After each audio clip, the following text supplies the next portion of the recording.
But yeah, no, what he really did.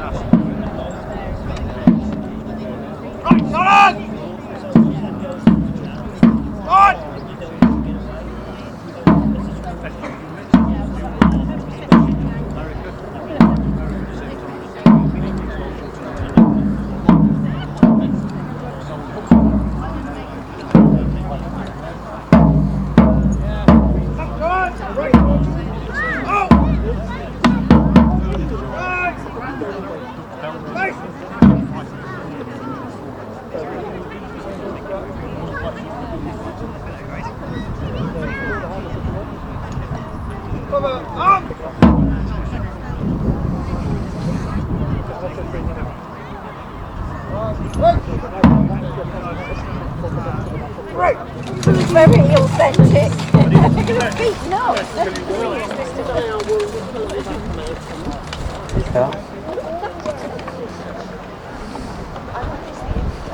Oh, that second watch. This one. Yeah. How many times is it? Yeah, I thought this.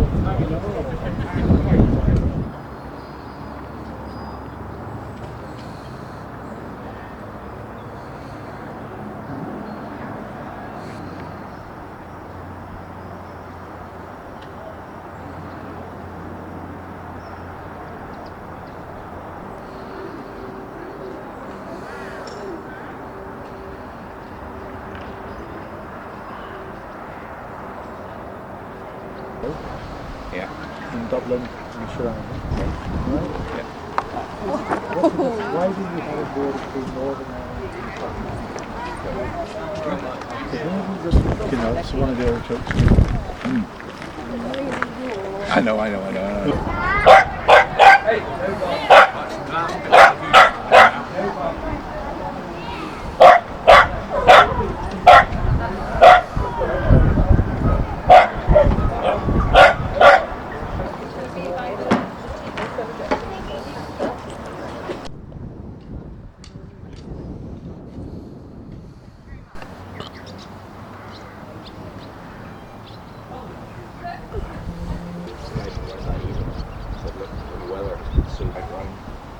But we didn't even get half the show, we only got around there.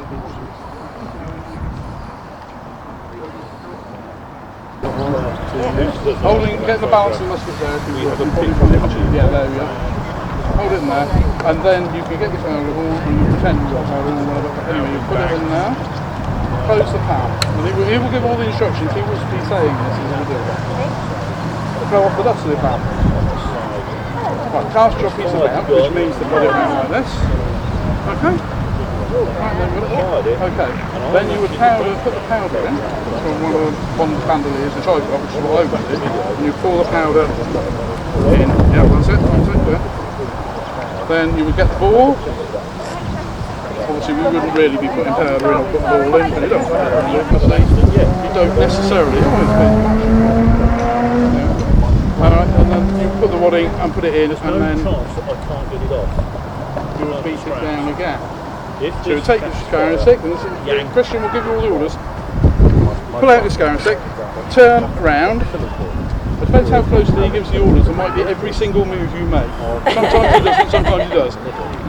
Shorten, and then ram home your charge. Make sure it's one really pushed down. Withdraw, turn around, and again he'll give all the orders for this, and you'll slide it back down into the pan. There we go. Then you bring it back to the high port, and you're now ready to go. You start, your match will be lit, which obviously it won't be when we're actually doing this, because we're not doing it for live. And you will blow off any excess sitting around here. You would then draw to check that it matches, that it actually lands on the... So that Yeah, that'll be in there, and then... It was literally Oh, yeah, yeah, it would, yeah. We'll just turn the sheep and we'll have a break. We'll put the mash in the serpent. You can see why they call it a serpent. We'll do that for you, don't worry. That's it. It's not actually in So the... yes, it's quite a dangerous little occupation. It's a medieval work. Get it in. We don't self-possess of our own rules. Yeah, so basically, and touch it like that. You can hold it in with your hand. Don't feel too... Yeah, because it's a deactivated one. We'll and try actually and fire it forward properly. a bit, yeah. So anyway, what you would do is you would measure the match to make sure it's... It's a bit weird. We're pouring down gap.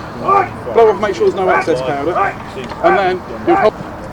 Now, I'll just set the fire back around here and we both face that way.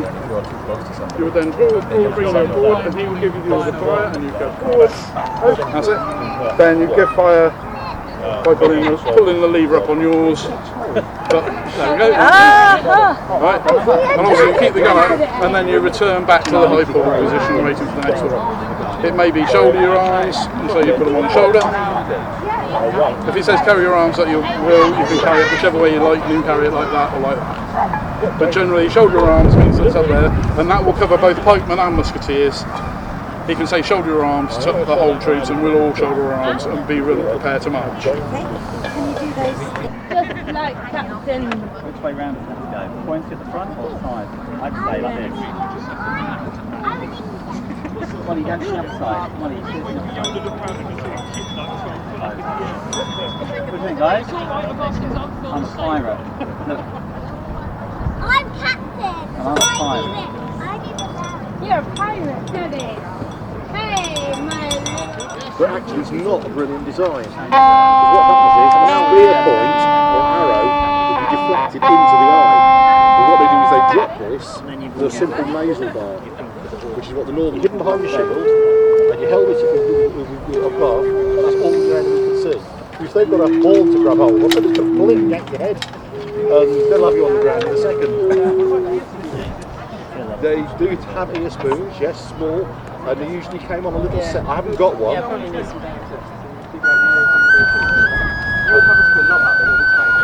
Paula, I believe, has one. You'll ask Paula next door. I'm sure she's got one. Usually comes with tiny tweezers, ear spoons, and a little. But you're welcome to come and touch anything. That's right, yeah. Replicas, a sewing kit, that's amazing. At the moment I'm making another one of these, which is a loose set. So I'm making one out of another piece of horn. Yeah. Actually the same piece of horn. Nasal bar, which is why the Normans have nasal bars when you see the Norman invasion. Because Normans are Norsemen, the Vikings who settled in North France. So that's how the actual helmets evolved. But basically, the same thing. Saxons would have had similar, but just with a nasal bar. So that's what I say, it doesn't make much difference. Also fought with the same thing. Shield at the front, everybody would have had a shield.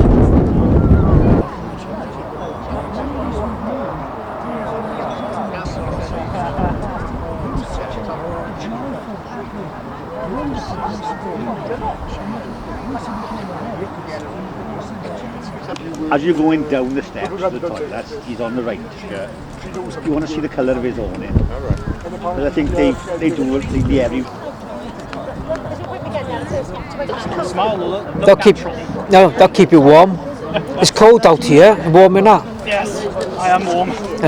Which is good. This is more like spring, not summer. It's literally cold. It is. It feels nice. And then it's really heavy. This day is not too sunny, otherwise I'd be boiling. I think when the Knights put all that on all those years ago, I bet they were glad to keep warm, really, especially if it had storms and winter nights days. And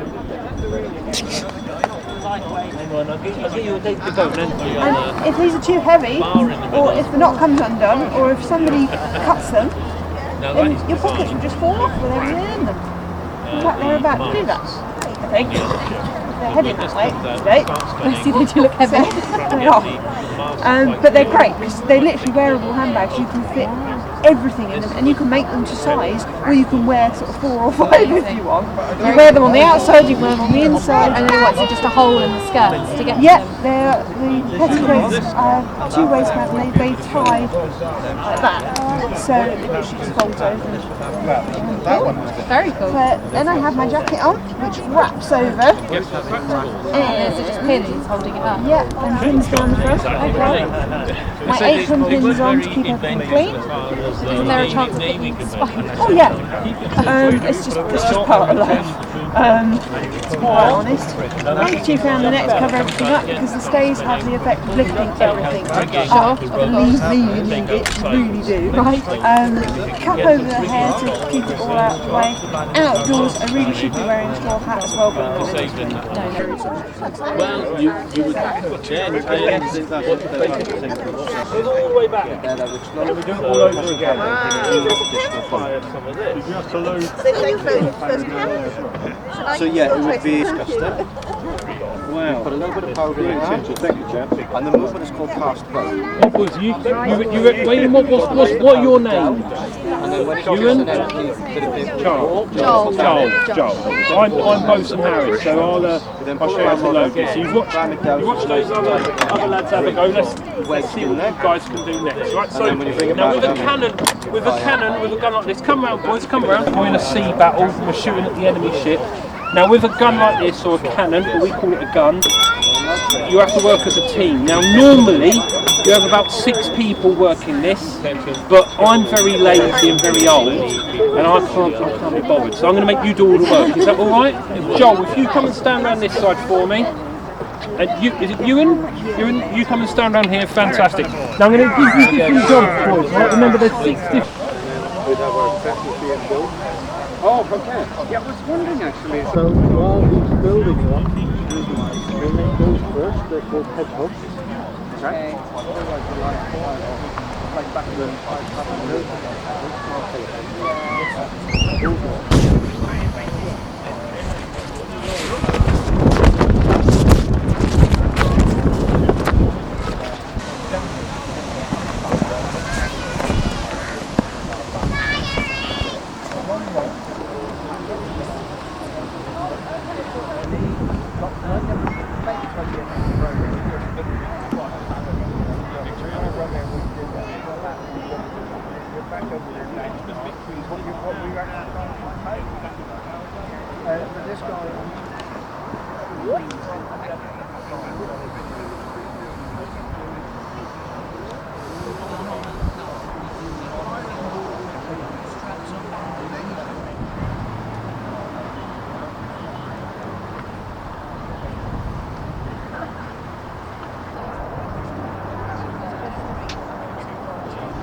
And it pings out like a Garand, yeah. When you get Garand thumb. Oh, right, okay. Yeah, again, the French did everything differently. The French would not do anything like the rest of the world. That's why they're in blue when everyone else is in khaki.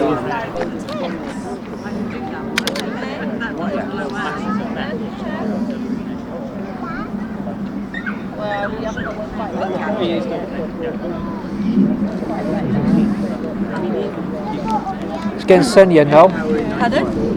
It's getting sunny now at last. I know, it's It's been cold this morning. It's really cold this morning, isn't it? They're massive. They have little narrow gauge railways in barrack positions, gun positions.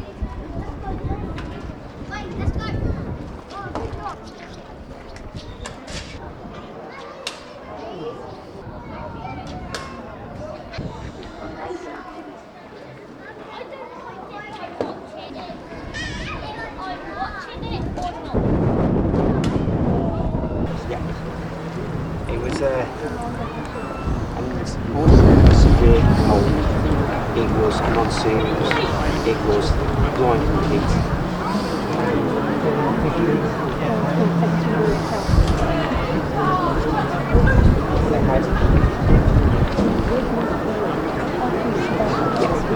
It was Arctic conditions. It's like this. Roger the race. Roger the race.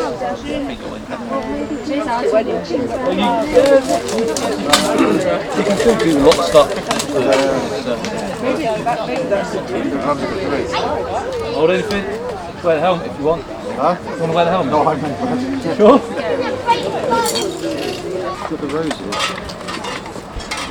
Are we going to do that? Started the new model army. He decided to choose the colour of the English or British Army at the time, and red was the cheapest dye.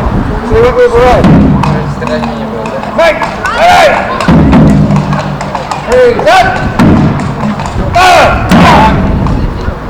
So, obviously we didn't actually fire the weapon. You imagine death and carnage thrown out. Violence!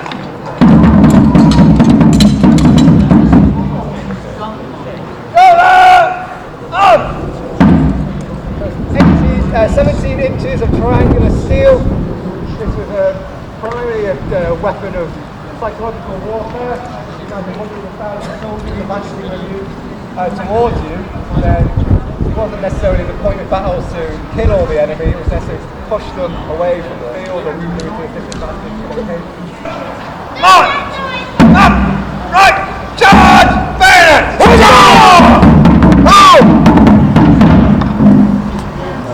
So, at a slow and steady pace, they'd advance towards the enemy, and then gradually at the last point, they would charge in. They'd have to keep their order whilst moving forward, not to maintain discipline.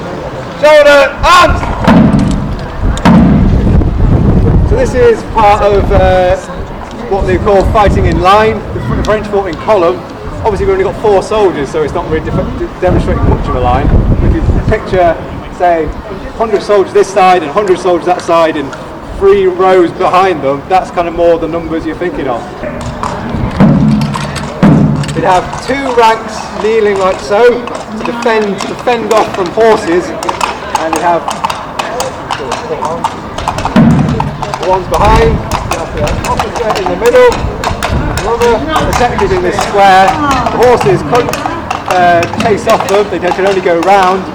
Horses don't really like to fall upon big bits of metal, so it was a very it was a key in part of the Battle of Waterloo, where the French sent thousands of cavalry and the British formed into a massive square. March! Hopefully we can form square again, because we're all eager to do it.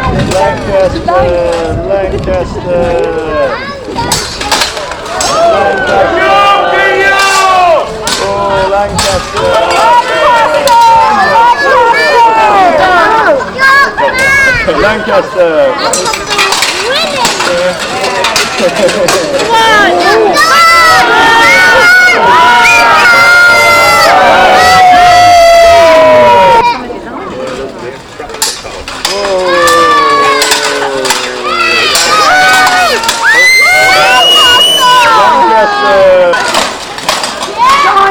Montague, he's wearing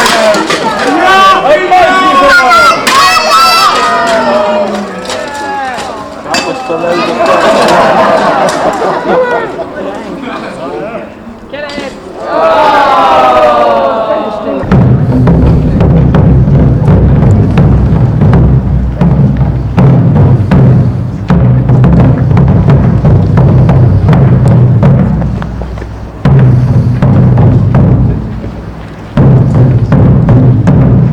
Hard!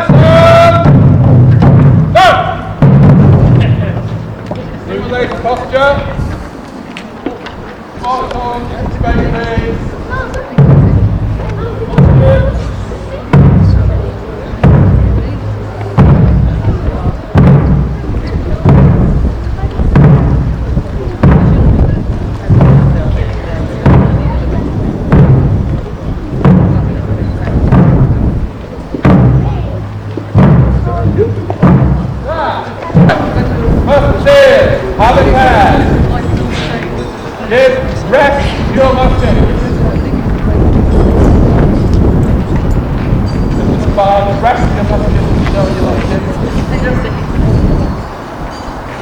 And open your hand.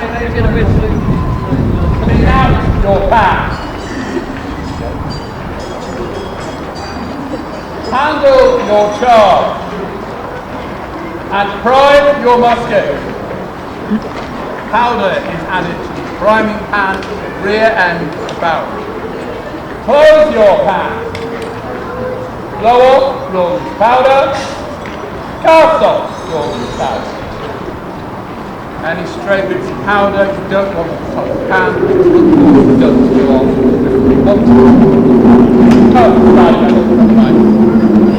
Pass the musket around to the left. This gives the musketeer action. Withdraw. Wait for it. Shorten. Reverse. And ram out your charge. The wad holds powder and ball together. Ramming action. Scouring stick evacuates air from the barrel so that when the charge goes off, everything comes out of the muzzle quickly.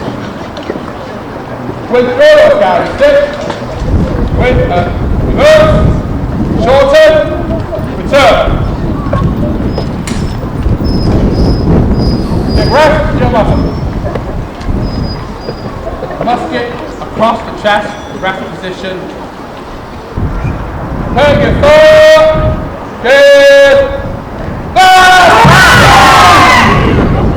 Fantastic. Come up. And then recover to the rest. Which means I'll show you the basic positions, the postures as they were called of the pikemen.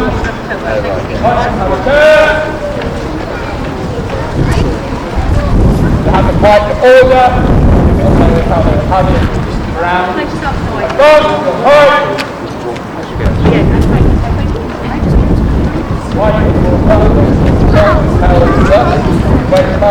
Charge your pike.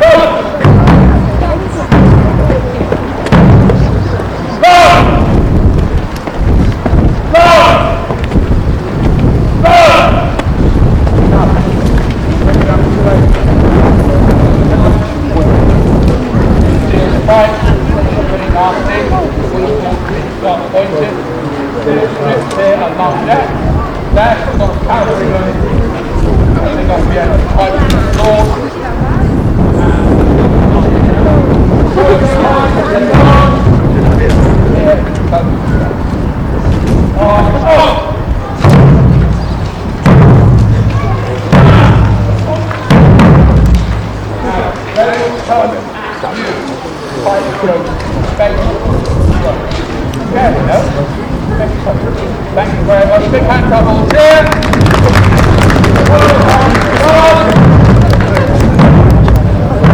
Last thing, the pikes were good at was holding off GGs. We're giving different tunes, grade, calls, different things. First one, some of you may have heard back on our campsite, was the call. This is how we get everyone together. Drummers sound the call. Smash them on the top.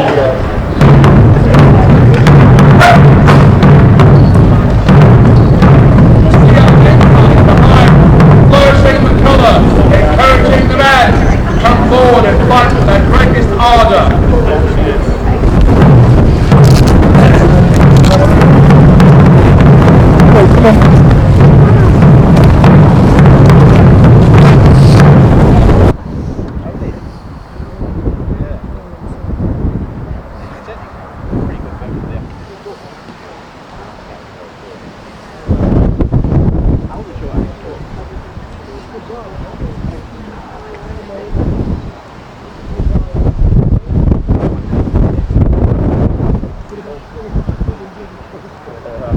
So the gentlemen before you are wearing two types of kit. First of all, we have what we call the full valise from 1871. Shoulder straps, two pouches, a bread bag here for personal belongings and bits of food. On the side here is a bayonet which you'll see in a minute. Round here we have the expanse pouch. So the bullets in here, there's 20 bullets in each pouch. They're in packets tied with string. The expanse has the loose bullets inside, so the firer can take them out at will and put them in the rifle. Looking at the rifle, can you just put it forward? This is a Martini Henry. This was the first custom-built breech-loading rifle. Before that, everything went down the muzzle to be loaded. It was all muzzle loading. This was the first custom-made as a breech-loading rifle. To bridge the gap between the muzzle loader of the Enfield, the British Army as usual tried to do it on the cheap, so they took the Enfield rifles and added what they call a sliding component down here to make it a breech loader. But it wasn't built as a breech loader. This was. So this rifle here is a man-stopper. It fires what you would call from the First World War a dum-dum bullet. It's a soft light bullet. So in the museum at Brecon we have a glass case on the wall in the Zulu room. Inside it is a plain tunic like mine, an officer called Godwin Austin, captain. He was the captain of B Company and should have been at Rorke's Drift. On the front of the tunic was a small hole, and the back of the tunic was a hole the size of my hand there. He was lucky to be alive. We sent him back to Britain to convalesce. As there was no leader, the second in command, Gonville Bromhead, who was deaf, by the way, took charge of the company.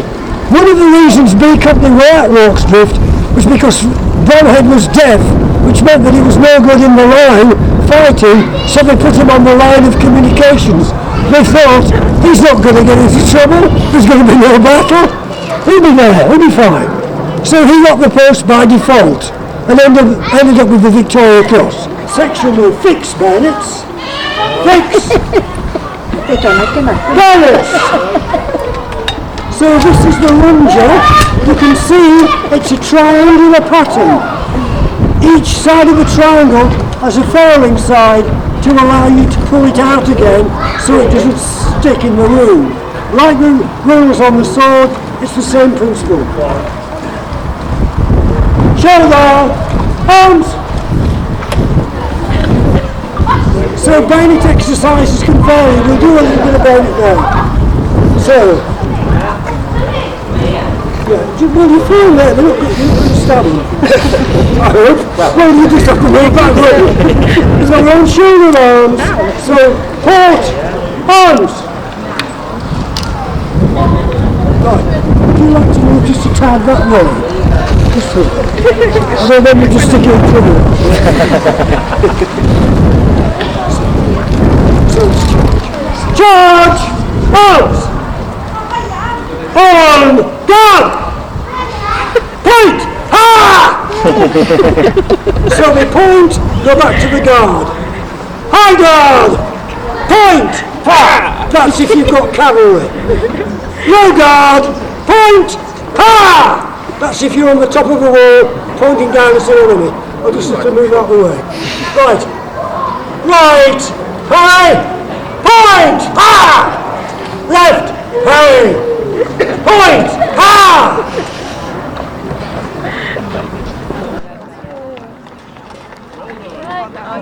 Come on! Yeah, I like that dress.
horses. Is that, no, it's got a whip.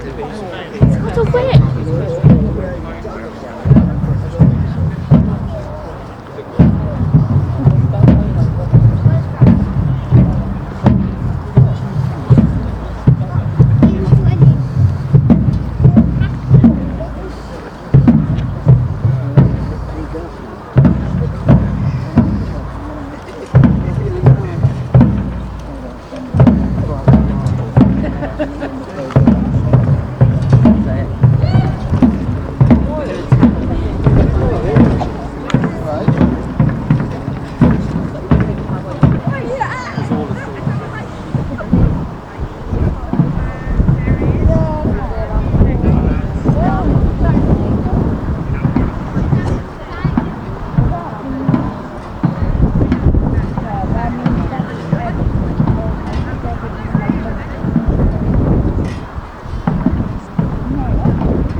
Записки наряд, а у буры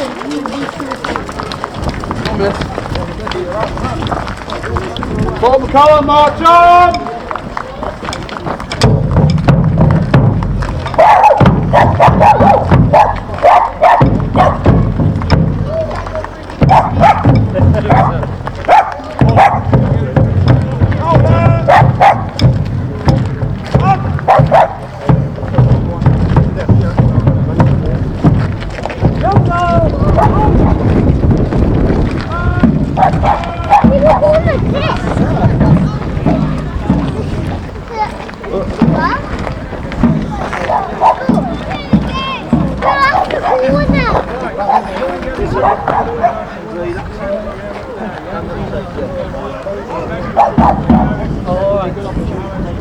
Okay, that's nice. Stay roughly where you are.